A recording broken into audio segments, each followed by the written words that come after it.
harapanku, kehendakku, ku serahkan padamu. Harapanku hanya di dalam-Mu, ku kan tenang bersama-Mu Bapa. Jadikanku bejana-Mu untuk memuliakan-Mu. Selamat datang di Youth Fest 6 GKJ Mergangsan. Run.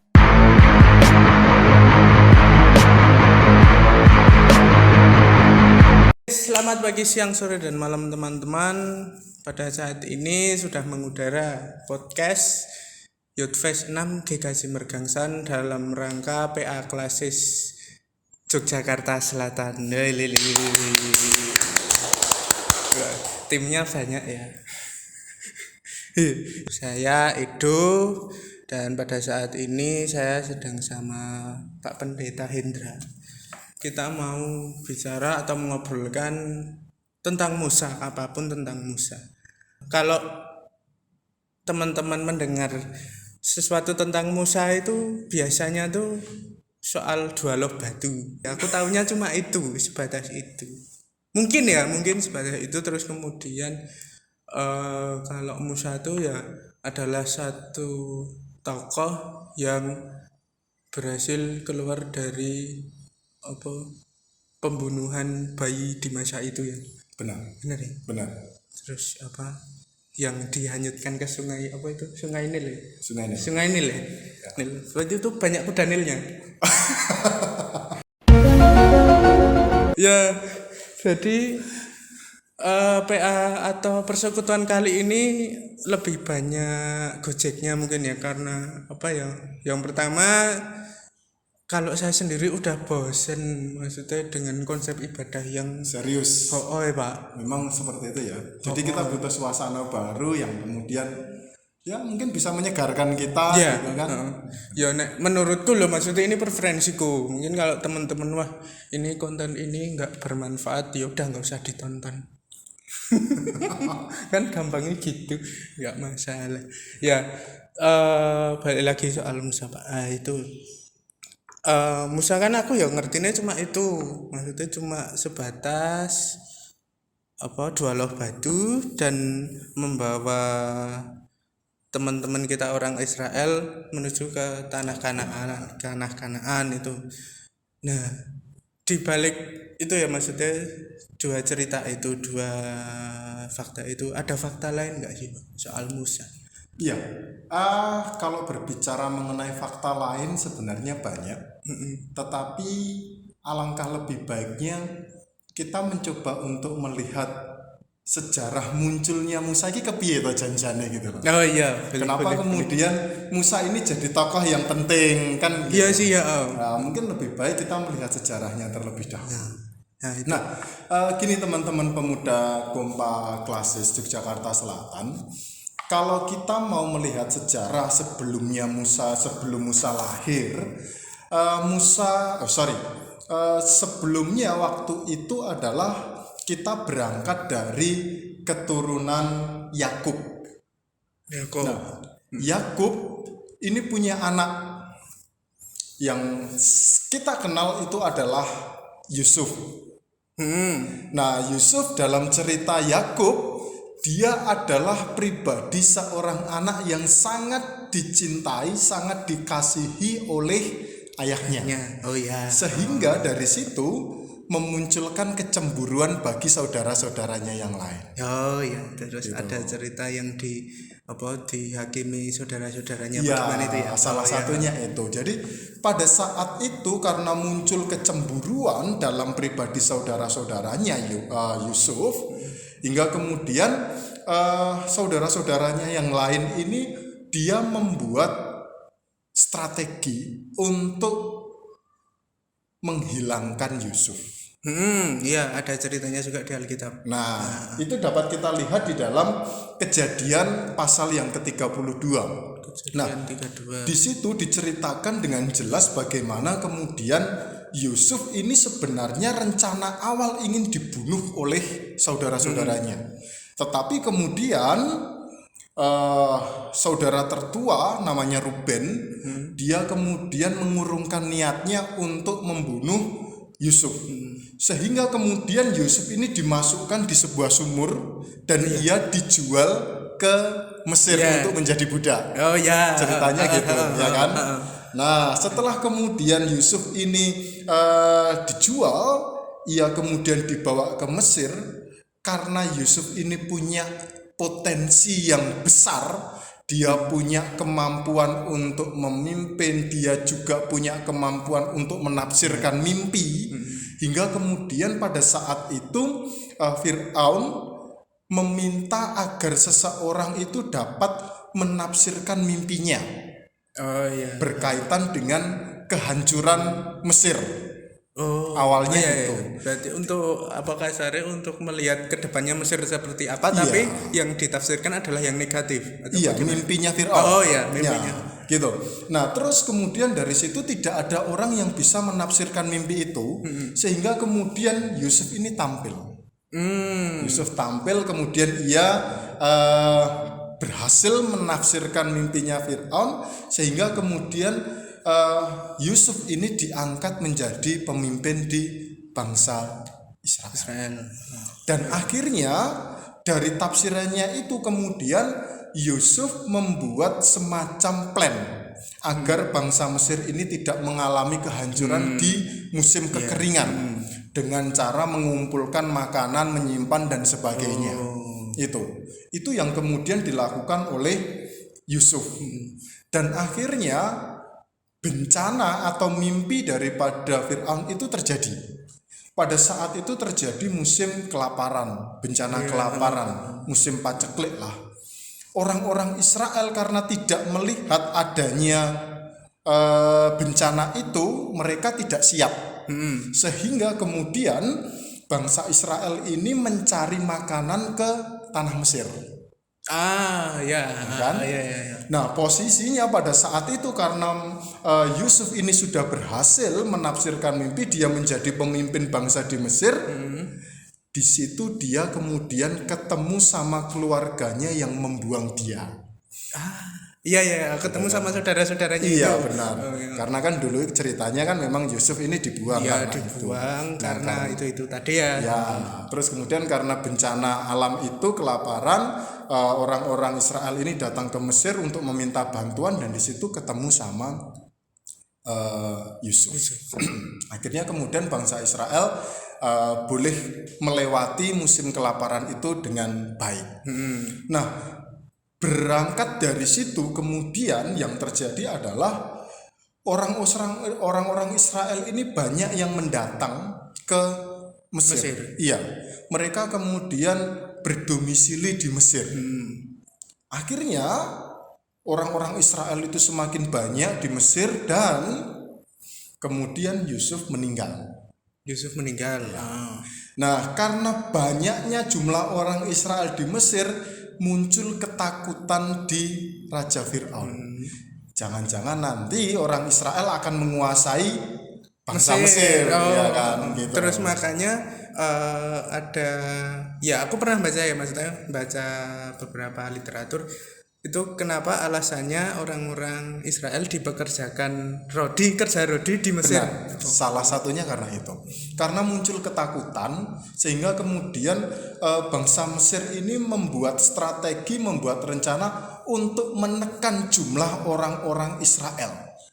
Satu dengan cara kerja rodi tadi, kerja paksa. Yang kedua, seperti yang dialami oleh Musa sebelum lahir, bangsa Mesir itu membunuh anak laki-laki. Nah, pada prosesi itulah yang kemudian Musa lahir. Sorry mas, soal itu kan aku pernah baca juga soal literatur soal masa dimana pembunuhan bayi itu ya. Itu Musa itu lahirnya ketika ada masa pembunuhan bayi itu atau sebelumnya atau setelahnya? sebenarnya ada di masa itu. Di masa pada saat pembunuhan bayi itu. Iya. Oh ya. Gitu. Tapi yang menarik ketika kemudian kita melihat kelahiran Musa di dalam kitab Kejadian Keluaran pasal 2, di situ dijelaskan Musa ini laki-laki tapi lahir dengan fisik yang cantik, wajah yang cantik. Oh iya, Itu ada ayatnya seperti itu. Sehingga kemudian dari situ Musa ini lahir dari keturunan Lewi. Karena kemudian merasa ketakutan akibat ancaman pembunuhan seorang anak itu, Musa ini disembunyikan kurang lebih selama 3 bulan untuk menghindari pembunuhan itu. Tetapi karena kemudian Musa ini semakin hari semakin bertumbuh, tidak akan mungkin keluarganya bisa menyembunyikan Musa terus. Akhirnya kemudian Musa dihanyutkan di Sungai Nil yang banyak kuda Nilnya. Terus kemudian setelah itu ditemukan sama putri Firaun. Iya benar. Dan kemudian dirawatlah oleh putri Firaun itu. Dan kemudian karena putri Firaun dia tidak bisa merawat bayi itu termasuk menyusui, dia mengangkat budak dari orang Israel untuk menjadi ibu susunya. Iya, ibu susunya atau babysitter lah, mungkin bisa dikatakan seperti itu. Dan akhirnya Musa ini dirawat oleh orang Israel lagi. Oh gitu. Bertumbuh, akhirnya dia punya power, punya kekuatan, dan di situ kemudian Tuhan memakai Musa untuk membebaskan bangsa Israel dari perbudakan Mesir. Tanya soal soal yang ibu susu itu tadi ya. Iya. Nah, itu benar gak toh? Kan dia diselamatkan sama putri Firaun, tapi putri Firaun akhirnya nggak bisa ngopeni lah gitu. Iya. Nah, beberapa literatur kemarin aku membaca budak yang diangkatnya itu adalah ibunya sendiri. Benar. Gitu. Jadi alasan biologis ya, kalau kemudian kita ngomong biologis, ini bukan berarti saru ya. Putri Firaun pada saat itu kan dia tidak punya anak, jadi otomatis kalau kita ngomong tentang konsep ibu, orang yang belum punya anak itu kan tidak punya ASI. Oh iya. Ya kan? Bener. Sedangkan yang namanya anak masih kecil itu kan butuh ASI. Nah, dicarilah budak dari Israel yang pada saat itu punya ASI. Punya ASI dan dilalah ibunya Musa. Benar. Gitu. Itu berarti pisah dari keluarganya secara paksa, istilahnya secara terpaksa, terus kemudian balik lagi keluarganya bangun nih. Dan kalau kita ngomong tentang iman, itu semua tidak lepas dari rencana Tuhan, karena memang kan Tuhan sudah mempersiapkan Musa ini untuk menjadi pemimpin bangsa Israel yang nantinya akan melepaskan bangsa Israel dari perbudakan itu. Jadi sebenarnya gitu. Begitu ya. Ternyata banyak ya, maksudnya ceritanya tuh nggak sebatas nggak sebatas ada masa di mana ada masa pembunuhan di saat itu, terus kemudian Musa dihanyutkan di Sungai Nil, terus diselamatkan oleh putri Firaun, terus gede menyelamatkan bangsa Israel dari Mesir, terus udah gitu. Tapi ternyata di balik itu ada ceritanya lagi ya, maksudnya mulai dari Yakub terus ke Yusuf, terus habis itu masuk ke Musa segala macam. Satu informasi lagi, kalau misalkan pada saat itu Musa dididik oleh orang-orang bangsawan di Mesir, tentu pemahamannya Musa akan lebih pro ke Mesir. Tetapi karena Musa itu dikembalikan lagi, dirawat oleh orang Israel, oleh ibunya sendiri, ia tetap otomatis mendapat pendidikan dari orang Israel itu sendiri. Oh iya. Gitu. Jadi kemudian secara tidak langsung ibunya atau mungkin babysitternya atau ibu susunya dia mengatakan kondisinya bangsa Israel saat ini sedang ditekan loh, sedang jadi budak loh. Bagaimana kita harus bisa membebaskan, paling tidak ada penanaman pendidikan yang diterima oleh Musa dari ibunya. Gitu. Oh iya. Makanya Musa enggak terlalu terpengaruh sama masyarakat Mesir ya. Benar, karena itu. Nah, itu Mas. Balik lagi soal apa ya Mas? Soal apa jenenge jual batu. Iya, Nah, itu kabarnya ada monumennya itu bener apa enggak? ada. Di Saya kurang begitu tahu informasinya di mana, tetapi ada monumen dua loh batu, ya. dan itu emang segede itu. Maksudnya kalau aku baca kemarin tuh kabarnya piro 1 meter apa 1,5 meter. Kurang lebih 1 meteran, iya. Nah, gede banget ya. Nggak kebayangkan waktu itu pada saat Musa naik ke Gunung Sinai, kemudian Tuhan memberikan perjanjian di dalam dua loh batu, ngangkatnya dari Nah, gunung ya turun. itu maksudnya Ya kan? itu kan apa? Iya logikanya loh ya. Impossible. Iya batu gunung atau batu gunung. Teknologi belum maju, Nah, teknologi ya kan? bahkan belum ada gitu loh. Itu cuma digendong, istilahnya cuma dibawa pakai tangan, terus habis itu dibawa naik, terus ya istilahnya sampai ada peristiwa melemparkan dua loh batu itu. Ya. Ya maksudnya itu kan ya menurutku batu setinggi 1 meter diangkat satu orang satu berat. Ya sebenarnya enggak satu orang sih. Oh iya. Meskipun Musa naik ke Gunung Sinai-nya sendiri, tapi ketika kemudian dia menerima tabut perjanjian itu kan, kemudian dia dibantu dengan yang lainnya juga. Oh. Gitu, nggak mungkin kalau sendiri. Oh iya. Ya ini Abotan. ya ini satu fakta baru nih, maksudnya aku baru paham nih ya, enggak tahu benar apa enggak. Itu bener ora tenan. ya mungkin ya, maksudnya kalau memang kita di logika memang ya enggak mungkin ya, impossible banget kalau dibawa satu orang itu. Ya tapi monggo teman-teman mau percayainya Atau tidak, karena kita kan ya maksudnya ya Mas Indra ini pendeta tapi kan juga manusia. Kita berpikir secara logika lah. Ya, logika ya tetap ya piye. Wah, omong dadi kaya wong kae mengko aku Mas. Ngerti ra? Radang ya wis ngopi sih. Sopo wis dadi penasaran. Oke, boleh ngopi ya Mas? Iya, monggo. Iya.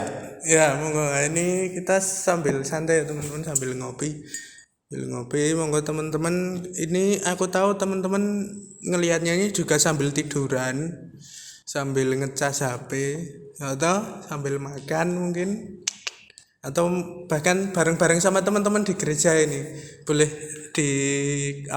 boleh komen di kolom komentar ya, silahkan. Nah, lanjut ke soal Musa Mas. Iya. Musa itu setauku ceritanya hanya maksudnya cuma sampai ke tanah Kanaan. Belum. Oh, malah sebelum. Iya, Musa itu dia belum masuk tanah Kanaan. Malah sebelum ya? Iya. Apakah itu maksudnya ceritanya itu setelah berakhirnya cerita Musa itu pas dia memukulkan tongkatnya ke batu itu, habis itu selesai apa masih ada lagi apa piye? Aku soalnya sepemahamanku cuma sampai situ tok. Apakah lebih jauh lagi? Jadi ceritanya gini. Setelah kemudian Musa ini bertumbuh dewasa, dia punya keberanian untuk membebaskan bangsa Israel dari tanah perbudakan tadi. Kemudian bangsa Israel ini diajak berjalan di padang gurun selama 40 tahun untuk sampai ke tanah Kanaan itu.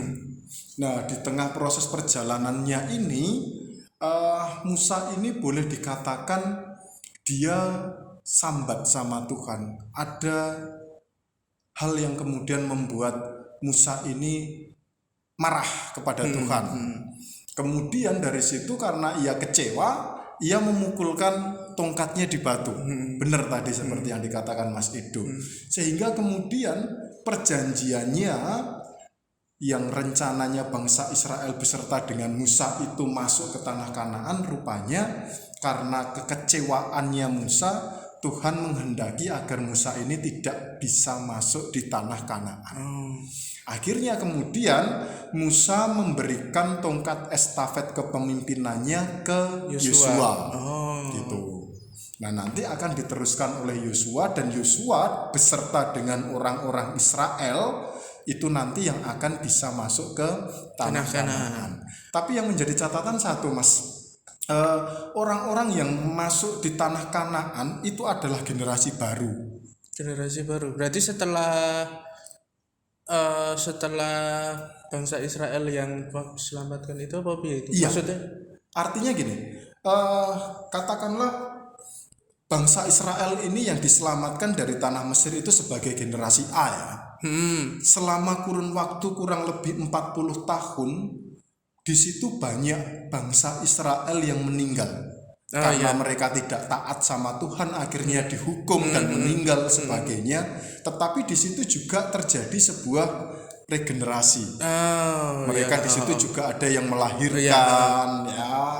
Akhirnya kemudian dari perjalanan waktu 40 tahun orang-orang itu gugur satu persatu, dan yang masuk itu adalah generasi yang keempat. Istilahnya ya anaknya itu Anak keturunannya itu. Iya. Tujuannya sebenarnya adalah agar orang-orang Israel yang masuk ke tanah Kanaan ini benar-benar orang yang taat kepada Tuhan. Kasarnya orang yang suci juga. Iya, bisa dibilang seperti itulah, karena kalau kita melihat dalam proses perjalanannya di padang gurun selama 40 tahun, bangsa Israel yang dibawa oleh Musa dari Mesir ini banyak sekali protes kepada Tuhan. Mereka merasa kelaparan, mereka merasa Musa ini menjadi pemimpin yang tidak benar, karena justru kehidupan, ngomong tentang makanan ya, jasmani lah, jasmani di Mesir itu jauh lebih terpelihara ketimbang mereka hidup di padang gurun. Oh iya, gitu. Kalau yang di Mesir kan mereka diopeni. Iya, sedangkan di padang gurun kan nggak ada yang ngopeni. Ya kasarnya cari makan sendiri lah. Dapat makan syukur raya wes. Nah, gitu kurang lebih. Makanya kemudian bangsa Israel ketika di padang gurun ini mereka sambat, lebih baik kami hidup di Mesir sebagai budak daripada harus dibawa oleh Musa menuju padang gurun yang tidak jelas nanti nasibnya seperti apa. Melihat itulah kemudian kalau boleh dikatakan Tuhan ini menyeleksi.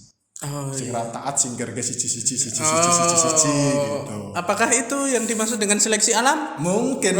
Iya, bisa jadi ya. Akhirnya generasi baru ini diangkat tujuannya untuk lebih taat kepada Tuhan. Iya. Kurang lebih gitu. Iya, paham. Bicara soal lanjutannya soal tanah Kanaan ya. Iya. Tadi adalah generasi baru yang masuk ke sana, terus karena Musa marah sama Tuhan, Musa nggak boleh masuk sana itu. Sesuci apa sih? Sesuci apa atau tempatnya itu maksudnya? Seindah apa gitu? Maksudnya seindah apa? Apakah seindah kita masuk ruangan spa apa gitu? Maksudnya pernah masuk ke situ, Pak? Iya, belum pernah. Atau mungkin seindah masuk di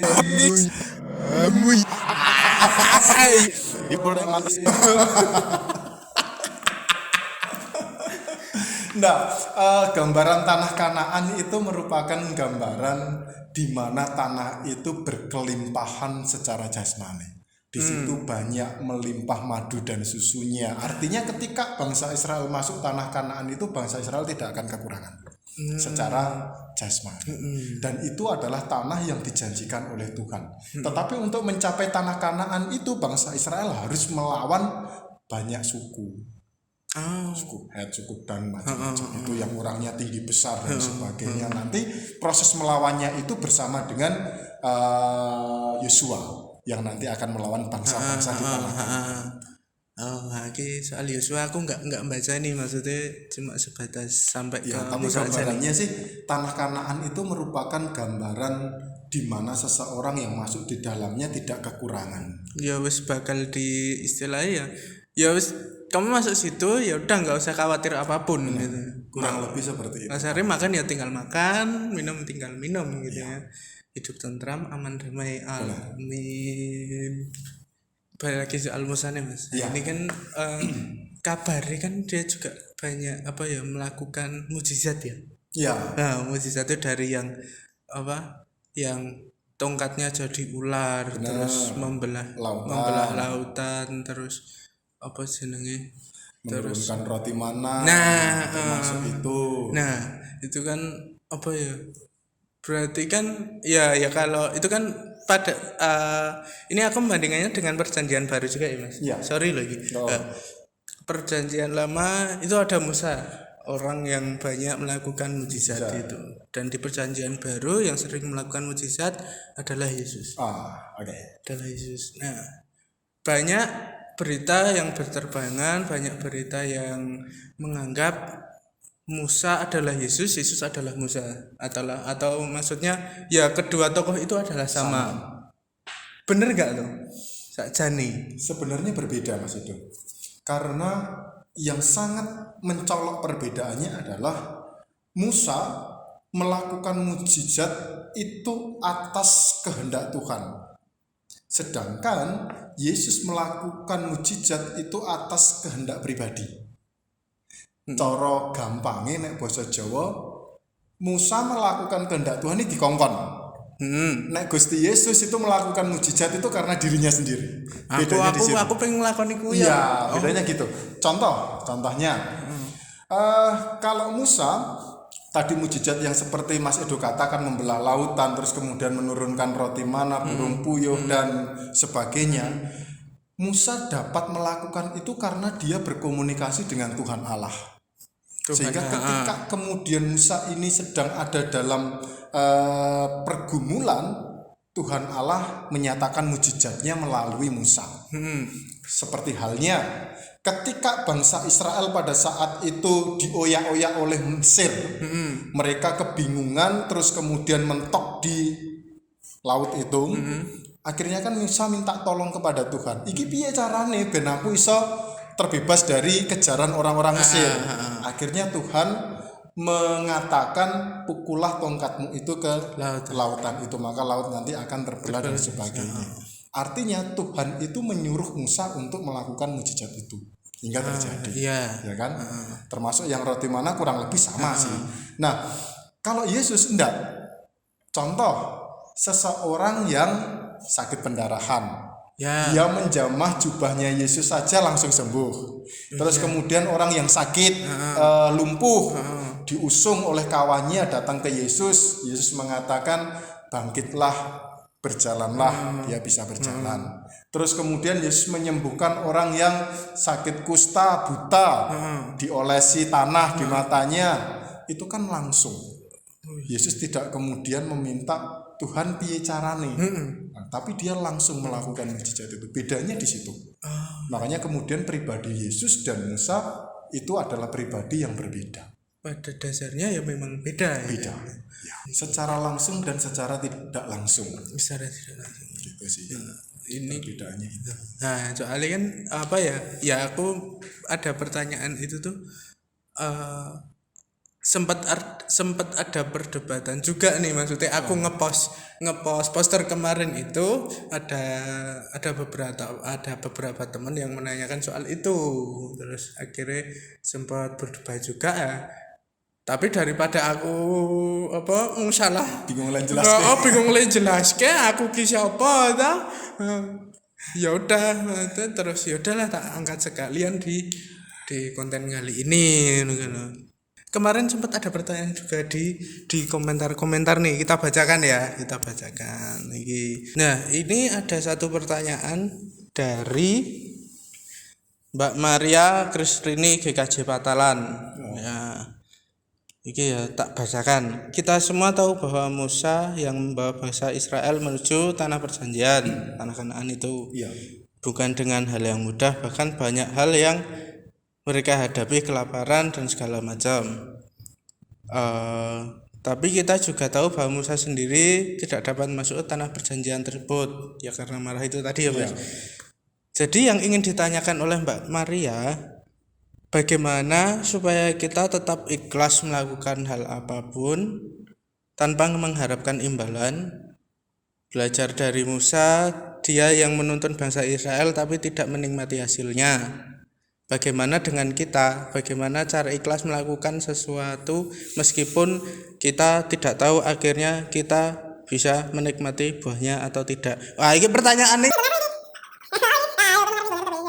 Nah, gimana nih Pak? Jadi intinya kita udah berusaha, Iya.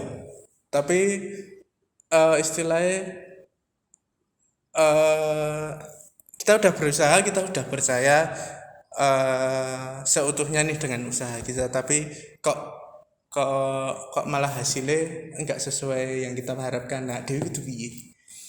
Eh, Sebenarnya kalau kita mau melakukan segala sesuatu pekerjaan dengan ikhlas, itu kan, prinsip kehidupan orang Kristen itu bersyukur, prinsipnya. Prinsip hidup orang Kristen Itu bersyukur. Dan sebenarnya semuanya yang dilakukan oleh orang Kristen itu harusnya hanya mengucap syukur. Berangkat dari orang Kristen itu sudah memperoleh keselamatan dari Gusti Yesus, sehingga keselamatan yang merupakan anugerah terbesar yang diberikan Tuhan kepada manusia, kita harus menyambutnya dengan ungkapan syukur. Dan ungkapan syukur nanti ada dua jenisnya, ungkapan syukur tindakan sama ungkapan syukur ucapan. Kan kalau ucapan ya terima kasih Tuhan karena Engkau telah memberikan keselamatan, itu ucapan lisan lah ya. Tapi kalau tindakan, ungkapan syukur dengan tindakan ini bagaimana kita bisa menjaga keselamatan itu dengan baik dan menebar kasih.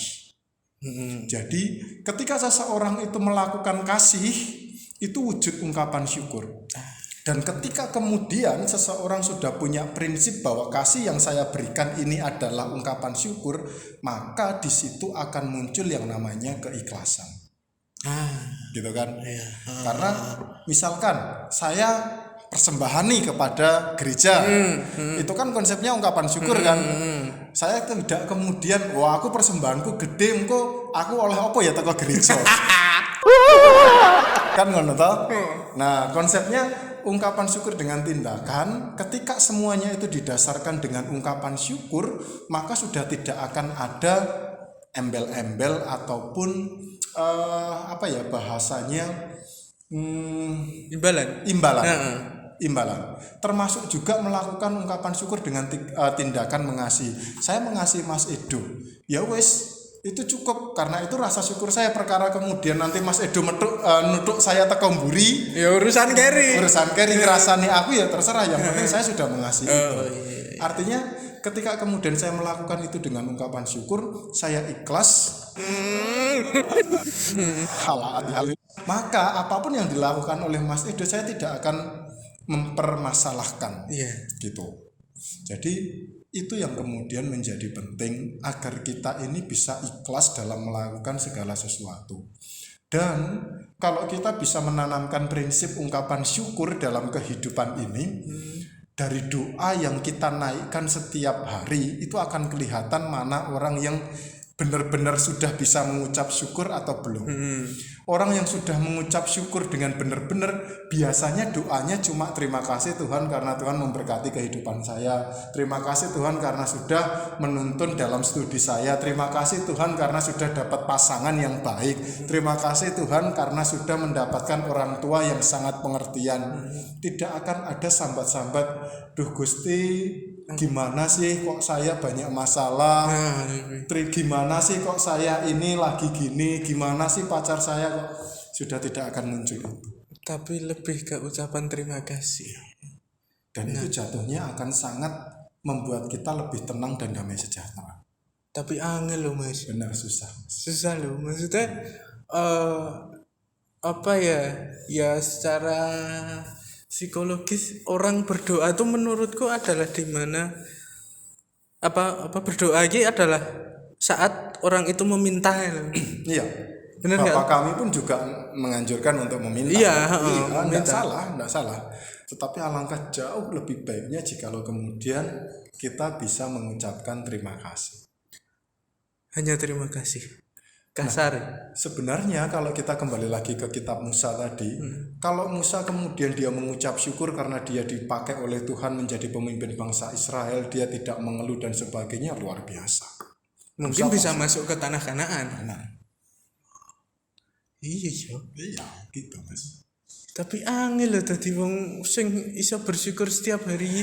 Iya, karena banyak kan orang secara psikologis akan melihat sisi negatif atau kekurangan Oh daripada iya. sisi lebihnya. Oh iya, maksudnya ya secara maksudnya ya orang-orang malah biasanya ngelihatnya cuma ya aku lagi merasakan ini ya aku sing tak sambatke ngono kalau enggak melihat di sisi eh sisi maksudnya dengan point of view yang lain gitu loh, enggak melihat sisi positifnya. Kasare kalau misal yang dilalah amit-amit kecelakaan yang dilihat adalah wah awakku loro ya, wah, sikilku harus amputasi lah segala macam. Balik ke konsep kecelakaan itu sedikit, Mas. Hah? Konsepnya orang Jawa prinsipnya sebenarnya sama kayak orang Kristen mengucap syukur. Cuma kalau dalam konsep Jawa itu diganti dengan kata untung atau bejo. Oh, untungnya. Aku tabrakan motor itu sing rusak untung wonge rapopo. Oh iya. Tabrakan sikile lecet untung jek iso mlaku. Untung ratu gel.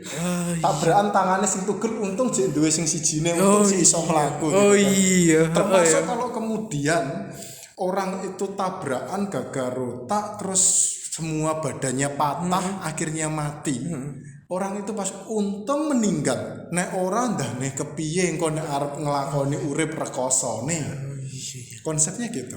Makanya kemudian dari konsep untung utawi bejo membuat orang Jawa itu jauh lebih ikhlas. Nah, kalau itu bisa diterapkan juga dalam konsep kekristenan, wah, luar biasa, Mas. Sakjane wong Jawa karo orang Jawa yang beragama Kristen ya sakjane adalah orang yang luar biasa kalau semisal bisa. Iya, benar. Bisa ya. Konsepnya gitu. Aku gelem lah ngono iki. Neng yo Angel. Susah lo bersyukur terus ki, Bro. Ora munafik lho. Heeh. Ikhlas ki angel lho. Ikhlas melepaskan mantan, was gitu kan biasanya. Ngopi sih. Enak. Ini ada dari Mas Wiworo, GKJ Kota Gede. Nah, iki tentang ayat ini, Keluaran 7 ayat 1, berfirmanlah Tuhan kepada Musa, lihat aku mengangkat engkau sebagai Allah bagi Fir'aun dan Harun, abangmu akan menjadi nabimu. Mungkin ada yang pernah tanya ya, gimana kasus ini kalau disandingkan sama Yesus? Kalau setahu saya, setahu Mas Wiworo, Gusti belum pernah secara langsung berfirman seperti itu terkait Yesus. Mungkin ada perbedaan definisi Allahnya Yesus dan Musa. Bisa mohon penjelasannya? Ya, Sun. Perlu diingat bahwa Musa itu sebenarnya bukan Allah. Konsep tafsiran Tuhan mengangkat Musa sebagai Allah orang Mesir itu lebih diartikan sebagai pemimpin. Ya. Gitu. Pemimpin ya, bukan Allah. Pemimpin bangsa Mesir karena pada saat itu kembali lagi ke sejarah, Musa kan ditemukan oleh putri Fir'aun. Otomatis kan dia jadi bagian keluarga dari kerajaan itu. Dan sebenarnya di situ Musa jadi pemimpin bangsa Israel. Maksudnya Allah di sini adalah apa ya? Yaitu ya pemimpin itu tadi karena dia diselamatkan oleh keluarga Fir'aun. Dan pada saat itu keluarga Fir'aun adalah orang yang disembah, dianggap dewa, dianggap Allah gitu ya. Benar. Begitu konsepnya. Dan Harun itu adalah seseorang yang akan mendampingi Musa dalam perjalanannya keluar tanah Mesir. Pinter aku. Macane telung dina telung wong ilur. Gitu ya. Jadi bukan Allah dalam berarti Tuhan gitu ya, tapi Allah apa ya? Allah pemimpin apa sebenarnya? Orang Israel bangsa Mesir. Pemimpin bangsa Mesir. Karena memang tadi benar Mas Edo. Konsep orang Mesir itu kerajaan ya itu sebagai ya seakan-akan sebagai Tuhan yang harus mereka taati. Itu makanya konsepnya muncul Allah karena iya itu apa ya ayatnya lupa sih, entah ayat maksudnya, entah dari Alkitab atau kitab suci lainnya. Saya sempat baca yaitu maksudnya eh, keluarga Firaun adalah keluarga yang disembah karena disebut apa, diyakini sebagai Allah pada saat itu dan segala macam lah itu. Berangkatnya dari situ, makanya ada istilah Allah orang Mesir itu. Oh begitu. Oke teman-teman, jadi pertanyaannya yang tak bacakan secara langsung cuma 2, tapi selebihnya sudah tadi tak tanyakan waktu sesi awal sampai terakhir ini tadi. Dan diingat seperti janji saya kemarin, akan ada door prize-nya bagi siapapun yang bertanya. Mungkin begitu saja Pak Hendra soal Musa, atau ada tambahan lagi? Sik durung iki. Ya, lali iki aku. Waton ditutup wae iki Janis. Apa yang bisa ditarik, yang bisa disimpulkan dari seorang Musa ini? Soalnya kan banyak banget nih ilmunya yang bisa ditarik ini Mas. Maksudnya kayak apa sih? Ketaatan, keberanian, komitmen. Tanggung jawab. Tapi kan menurutku itu terlalu luas ya. Iya. Enggak yang spesifik. Enggak yang spesifik. Aku kemarin tuh sempat kepikiran kira-kira apa sih yang spesifik ciri khasnya seorang Musa. Satu hal menurut saya, kalau kita berbicara mengenai Musa, kita harus nonton leadership-nya, kepemimpinannya. Dan kepemimpinannya Musa itu sangat luar biasa baik, karena saya melihat Musa sebagai seseorang pemimpin. Dia menggunakan tipe kepemimpinan istilahnya, aku lali Mas jenenge apa ya? Bukan otoriter, tetapi lebih ke demokratis, benar. Demokratis. Dalam contoh kasus, ketika bangsa Israel sambat kepada Musa, Musa ini sebagai pemimpin, dia tidak langsung mutusi kamu harus gini dan sebagainya. Tetapi Musa membuka ruang untuk bangsa Israel itu mengungkapkan apa yang menjadi keluh kesahnya, ditampung, dan kemudian itu disampaikan kepada Tuhan agar dapat mengambil keputusan yang bijaksana. Setelah itu baru menyampaikan keputusannya kepada bangsa Israel. Artinya Musa tidak kemudian langsung menyalahkan, kamu sambat salah, kamu gini salah, tidak. Tetapi Musa juga melihat bahwa anggota orang Israel itu juga butuh ruang untuk mengungkapkan emosinya. Iya. Gitu. Dan sebenarnya kalau kita mengangkat tentang leadershipnya seorang Musa, kembali lagi di situ beberapa ciri atau mungkin basic seorang leadership itu kan ada tanggung jawab, ada keberanian, kemudian ada komitmen. Banyak hal itu masuk di dalam kepemimpinan leadership itu tadi. Iya, jadi dari situ kemudian kita bisa mengangkat satu hal yang penting, yakni tentang kepemimpinan seorang Musa. Bagaimana kita bisa menerapkan itu dalam kehidupan kita? Syukur kalau kita bisa menjadi pemimpin yang demokratis. Aku mah ngomong sesuatu kok ndak di cut KPI. Berarti soal leadership ya, lebih mengerucut lagi leadership yang demokratis ya, bukan yang otoriter, enggak yang gini gitu, enggak yang tutang tuting, enggak yang tunjuk seperti itu ya. Lalu yang kedua, kita harus melihat tentang sejarah Tuhan menyelamatkan umatnya itu melalui proses Musa yang kemudian menjadi patokan Tuhan menganyam keselamatan dalam kehidupan manusia. Jadi di situ juga kita harus melihat dari sisi rohani, bahwa melalui Musa pun kita dapat melihat Tuhan mengasihi umatnya, menepati janjinya sebagai umat pilihan. Nah itu yang menjadi penting juga. Melalui Musa Tuhan apa ya, Tuhan istilahnya menggenapi kok menggenapi semakin apa ya, menguatkan iman kita melalui Musa gitu sih. Bisa jadi seperti itu. iya. Bisa jadi seperti itu. Soalnya kan ya itu tadi, maksudnya di cerita Musa itu sendiri Tuhan amat sangat banyak berkarya di situ. Maksudnya mana yang menyelamatkan, memberi makan dan segala macam itu Termasuk tadi. Munculnya agama Yahudi. Oh gitu. Iya. Berangkat dari Musa. 2 loh batu, 10 hukum Taurat itu menjadi dasar dari agama Yahudi. Dan itu melalui proses ceritanya Musa. Lahirlah agama Yahudi. Nah ini aku baru tahu juga nih, maksudnya ternyata agama Yahudi itu berangkatnya awalnya adalah dari Musa, dari 2 loh batu itu ya dasarnya. Iya. Dan kemudian ketika Yesus muncul, 10 hukum Taurat itu kemudian diambil intinya menjadi 2 hukum, yakni hukum kasih.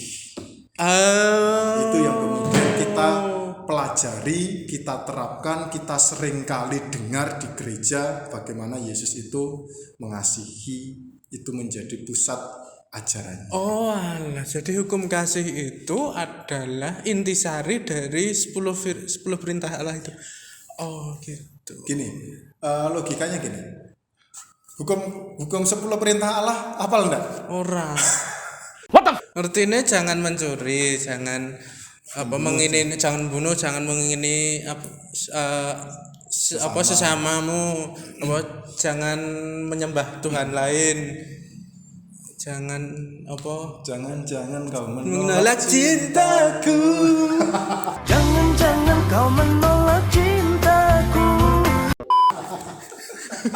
Ya itu enggak apal 10 itu.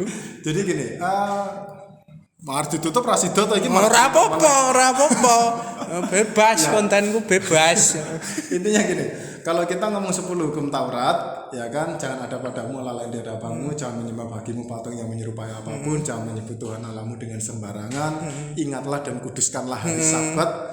4 hukum pertama itu fokusnya kepada mengasihi Tuhan. Oh iya. Nah, hukum kelima, hormati ayah dan ibumu, jangan membunuh, jangan mencuri, jangan berzina, jangan mencuri, jangan mengucapkan saksi dusta, jangan mengingini. Itu fokusnya kepada mengasihi sesama.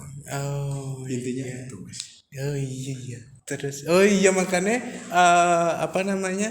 hukum kasih itu dituliskan atau ngomong ya kasihilah Tuhan Allahmu dan segenap hatimu dan segenap jiwamu dan segenap akal budimu. Itulah hukum yang pertama. Yang kedua yang sama dengan itu adalah kasihlah sesamamu manusia seperti dirimu sendiri.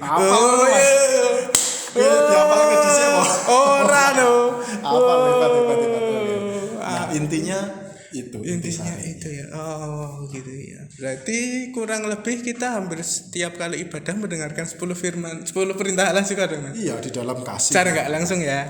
Oke. Iki wangun iki, maksudnya banyak fakta yang aku baru tahu saat ini soal Musa ya. Sakjane sih ya menurutku perjalanan Musa itu ya sekedar perjalanan hidupnya aja, maksudnya ya sekedar menyelamatkan wes tekan kono tok, maksudnya adalah cerita yang simpel gitu loh. Tapi ternyata di balik itu ada makna lain lagi gitu.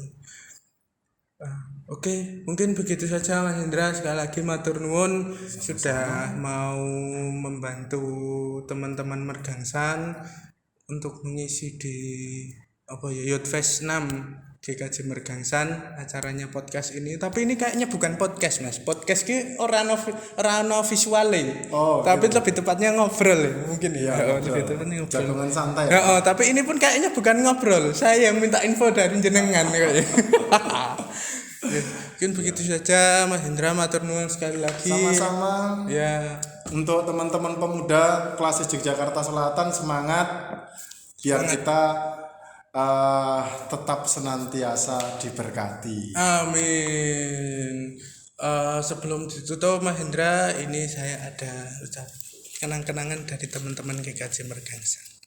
Mohon diterima. Iya, Oke. monggo mau dibuka sekarang monggo, enggak juga nanti juga enggak apa-apa.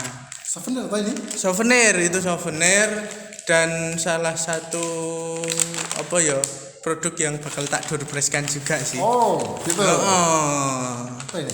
Nah, itu monggo bisa dibuka, dilihat.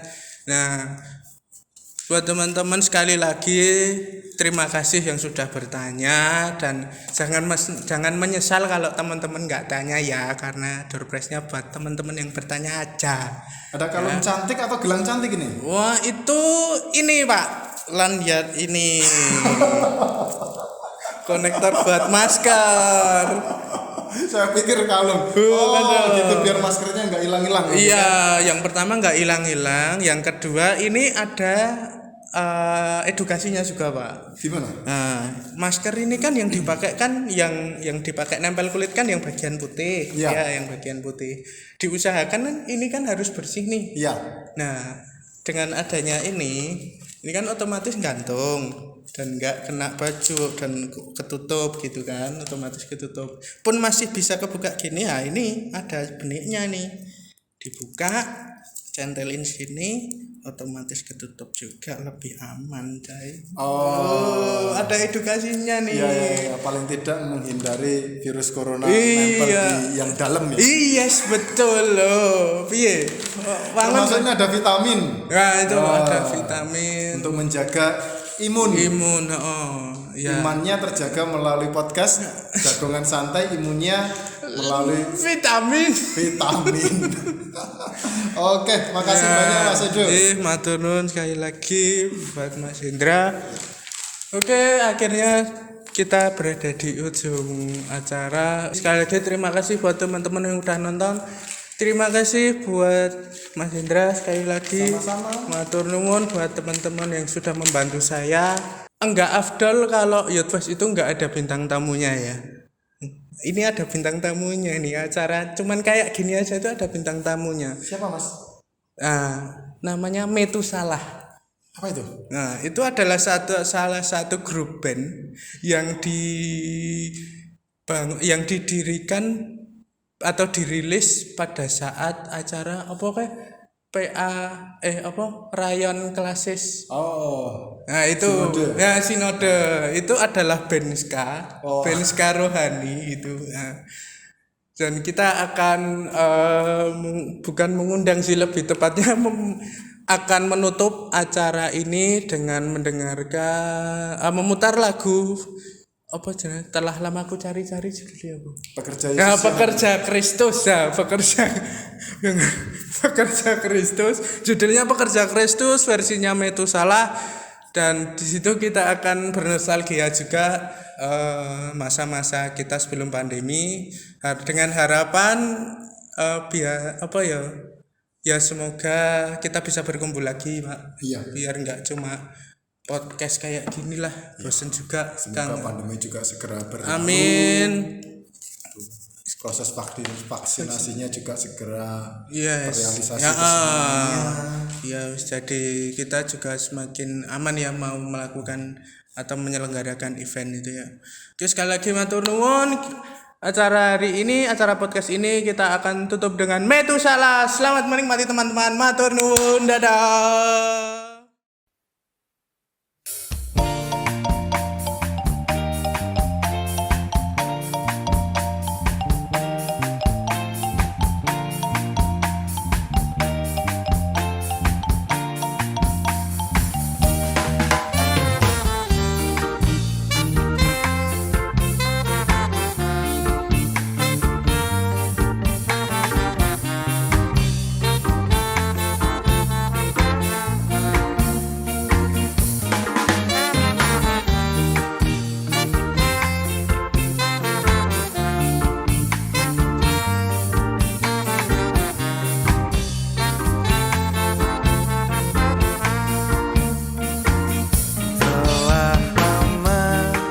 Cari-cari langkah hidup yang lebih pasti, hidup penuh kemenangan setiap hari. Suatu saat dia Yesus panggilku untuk jadi pekerja, melayani, jadi saksi bagi Dia. Bukan sembarang pekerja, Yesusku luar biasa. Dia raja segala raja, memanggilku menuai ladangnya. Hanya anugerah semata, aku dipakai olehnya. Sungguh amat istimewa menjadi pekerja Kristus yang mulia.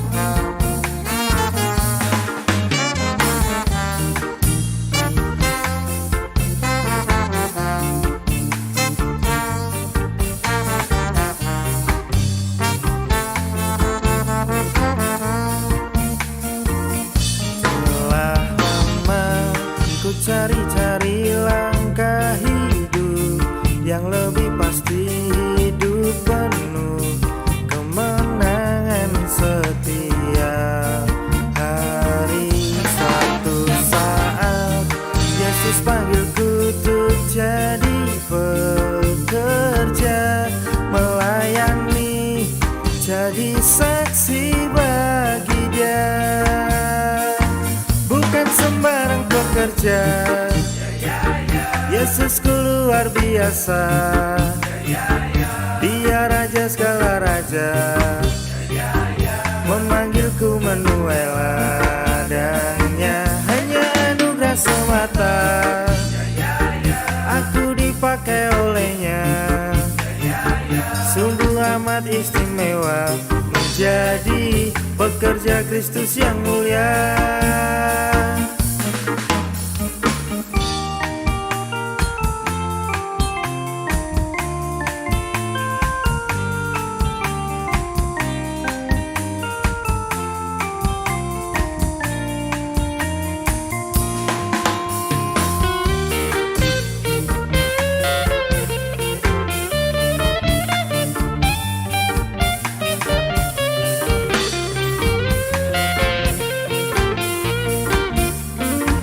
Bukan sembarang pekerja, Yesusku luar biasa. Dia raja segala raja, memanggilku menuai ladangnya. Hanya anugerah semata, aku dipakai olehnya. Sungguh amat istimewa menjadi pekerja Kristus yang mulia.